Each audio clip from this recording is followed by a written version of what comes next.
So here are the answers to the questions from the previous chapter. So why don't you pause the video, tick your answers off, and then go on to the next chapter, which is the genetic code. Okay, let's look at the sex chromosomes. Humans have 23 pairs of chromosomes in body cells. Now, one of these pairs is the sex chromosomes, which determine our sex. Females have XX, two X chromosomes, a pair of matching chromosomes, but males have XY, an X and a Y. Now, when gametes are formed in meiosis, the gametes will end up having one of the pair.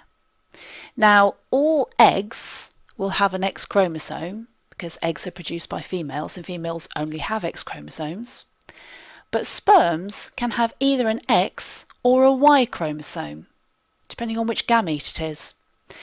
Now, 50% chance of each is possible, as shown. So parent cells in the testes will divide by meiosis to produce sperms. Half the sperms will have an X chromosome, the other half will have a Y chromosome.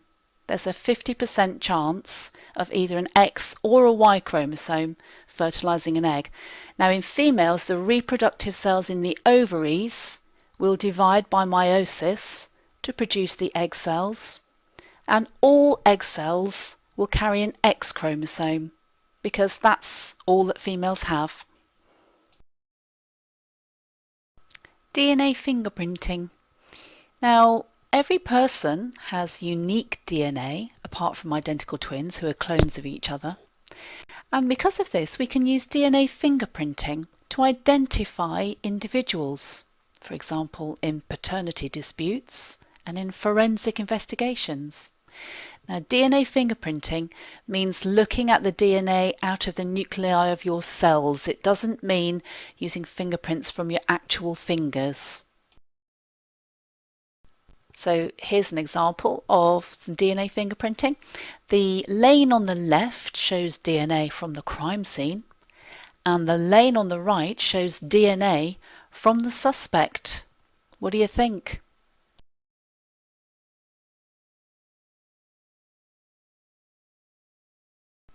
Okay, so let's have a look at the DNA code. Now, a gene is a short section of DNA which codes for one protein. You have to learn that definition. Now, DNA is described as a double helix, which basically means it's a twisted ladder in shape. Chromosomes are lengths of DNA which carry many genes. Now, one chromosome may carry thousands of genes along the length. Now, if you're doing higher tier, then you need to know this in a bit more detail. A gene codes for a specific sequence of amino acids. Now, the word specific is quite important, and the word sequence is quite important. So the specific sequence of amino acids makes up a specific protein. Genes code for proteins. Now, if there's a change in a gene, in other words, if there's a mutation, then this change may give a different code, and the different code may result in an incorrect sequence of amino acids. Now, the amino acids are joined together in a chain to make a protein. If the protein's an enzyme, then the active site may end up being the wrong shape. So this will form a non-functional protein. So your protein on your left, which is an enzyme with an active site of a particular shape, if you've got the wrong code and you have a different sequence of amino acids, then you can end up with something that'll be a completely different shape. So it won't function as an enzyme anymore. Okay, that's the end of that chapter. Here's some test questions to check your understanding.